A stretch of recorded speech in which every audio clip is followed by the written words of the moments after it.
አንድን አዲስ ነገር መጀመር ፈልጋችሁ ነገር ግን ፍጹም ካልሆነ ወይም 100% ካላሳመርኩት አልጀምርም ብላችሁ ሐሳባችሁን ትታችሁ ታውቃላችሁ? ስህተት መስራትን ከመፍራታችሁ የተነሳ ምንም ሳትሰሩ ጊዜያችሁ አልፎ ያውቃል? ዛሬ የምንነጋገረው ስለ ፍጹምነት ፍላጎት ወይም ፐርፌክሽኒዝም ነው። ዓለም ሁልጊዜ እንከን የለሽውን ትለናለች። ቅድስት ቤተ ክርስቲያንና ስነ ልቦና ደግሞ ይህ የፍጹምነት አባዜ የጭንቀትና የድብርት ዋነኛ መንስኤ መሆኑን ይነግሩናል። ፍጹም ለመሆን ስንሞክር የፈጣሪን ሥራ ልንሰራ እንሞክራለን። ያኔ ደግሞ እንሰበራለን። ዛሬ በቅድስት ኦርቶዶክሳዊት ቤተ ክርስቲያን እይታ ስህተቶቻችንንና ውድቀቶቻችንን እንዴት በጸጋ መቀበል እንደምንችል በሚገባ እንመለከታለን።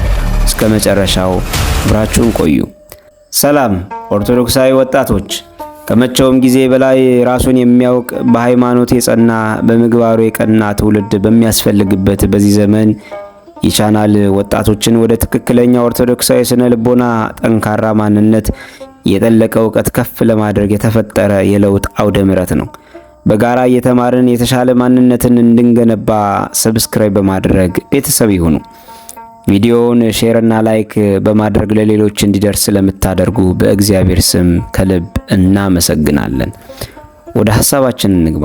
የራስን ድክመት ማወቅ ትልቁ የጥበብ ሁሉ መጀመሪያ እንደሆነ ቅዱስ ይስሐቅ ሶርያዊ እንዲህ ሲል ይነግረናል።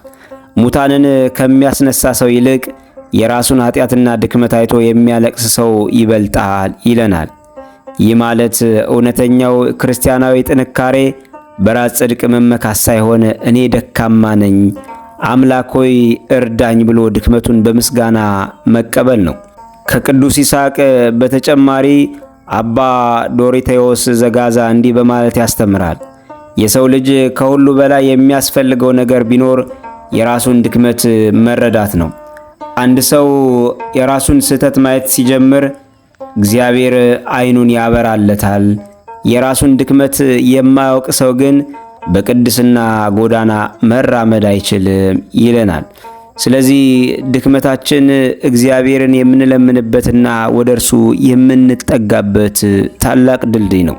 ቤተ ክርስቲያን የፍጹማን ስብስብ ሳትሆን መዳን የሚፈልጉ በሽተኞች የሚታከሙበት ሆስፒታል ናት። ጌታችን መድኃኒታችን ኢየሱስ ክርስቶስ ይህንን ሲያስተምር ሕመምተኞች እንጂ ጤነኞች ባለመድኃኒት አያስፈልጋቸውም ብሏል።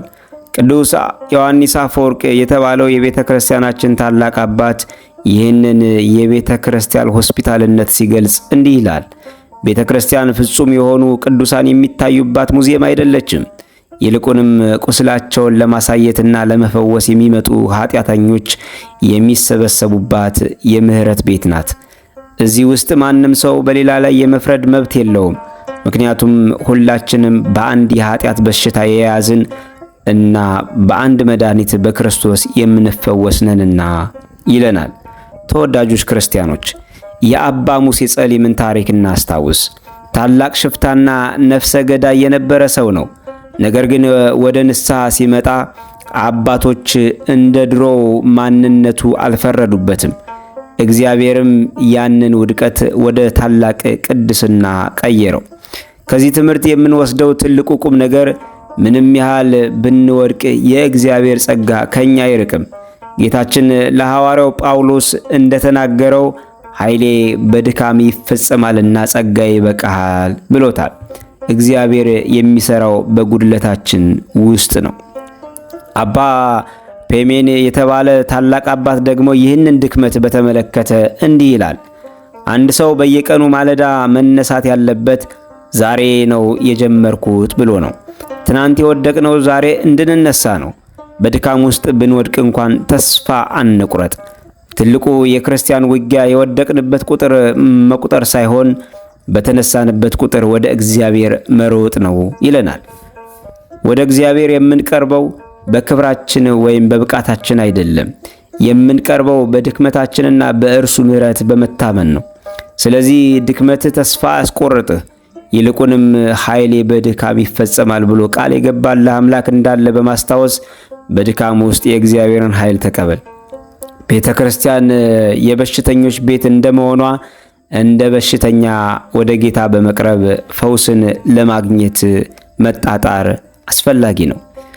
ተወዳጆች ኦርቶዶክሳዊ ወጣቶች ይህንን የፍጹምነት እስር ቤት እንዴት ሰብረን በመውጣት ወደ ተሻለ ማንነት ከፍ እንበል ለሚለው 3 አጫጭር መፍትሄዎች ቅዱሳን አባቶቻችን ቅድስት ቤተ ክርስቲያን አስቀምጣልናለች። አንደኛ ለራስህ ርኅራኄ ይኑርህ የሚል ነው። ጓደኛችሁ ተሳስቶ ቢመጣ አይዞ ብላችሁ ታበረታታላችሁ። ራሳችሁ ስትሳሳቱ ግን ራሳችሁን በከባድ ቃል ትገርፋላችሁ። ይህንን አቁሙ። ቅዱስ ዮሐንስ አፈወርቅ እንዳለው ተስፋ መቁረጥ ከኃጢአት ሁሉ የከፋው ኃጢአት ነው፣ ስትወድቁ ግን ራሳችሁን ይቅር በሉ ይለናል። ሁለተኛ ከፍጹምነት ይልቅ እድገት ላይ አተኩር ይላል። የተሰጠ ሥራ ወይም ትምህርት ላይ 100% ለማምጣት ብቻ አትጨነቅ። ትላንት ከነበርኩበት ዛሬ በትንሹ ቢሆን አድጌያለሁ ወይ፣ ምን አሻሽያለሁ ወይ ብላችሁ ራሳችሁን ጠይቁ። ሶስተኛና የመጨረሻው ስህተትን እንደ ትምህርት ቤት እየው። ውድቀት ማለት የሕይወት መጨረሻ ሳይሆን አዲስ ነገር የምንማርበት መንገድ ነው። በስህተታችን ውስጥ የምናገኘው ትህትና በስኬታችን ከምናገኘው ትዕቢት በእጅጉ ይበልጣል።